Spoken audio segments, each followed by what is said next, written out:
દાહોદ જિલ્લા પોલીસ અધિક્ષક રવિરાજસિંહ જાડેજાએ ઝાલોદ પોલીસ સ્ટેશનનું વાર્ષિક ઇન્સ્પેક્શન કર્યું. ડીવાયએસપી ડીઆર પટેલે પુષ્પગુચ્છ અર્પણ કરી કર્યું સ્વાગત. પીઆઈ રવિ ગામિતના નેતૃત્વમાં પોલીસ પરેડ સાથે અપાઈ સલામી.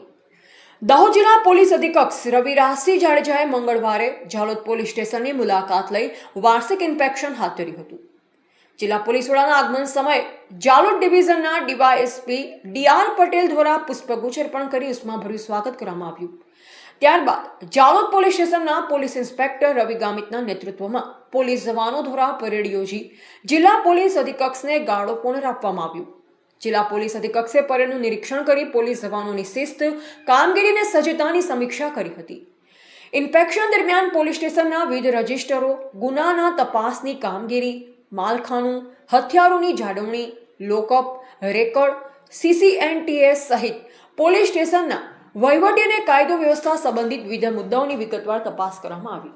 સાથે જ પોલીસ સ્ટેશનની સ્વચ્છતા, દસ્તાવેજોની જાળવણી તેમજ પ્રજાલક્ષી પોલીસિંગને વધુ અસરકારક બનાવવા જરૂરી માર્ગદર્શન પણ આપવામાં આવ્યું. જિલ્લા પોલીસ અધિક્ષકે અધિકારીઓ અને કર્મચારીઓ સાથે બેઠક યોજી ગુનાઓના ઝડપી ભેદ ઉકેલવા, કાયદો અને વ્યવસ્થા જાળવવા, જનતા સાથે મિત્રતાપૂર્વકનો વ્યવહાર રાખવા તેમજ પ્રજાનો વિશ્વાસ વધુ મજબૂત બને તે દિશામાં કામગીરી કરવા સૂચનો આપ્યા. ઇન્સ્પેક્શન દરમિયાન ઝાલોદ પોલીસ સ્ટેશનના અધિકારીઓ અને કર્મચારીઓ હાજર રહ્યા હતા. રિપોર્ટર હિતેશ પ્રજાપતિ, દાહોદ.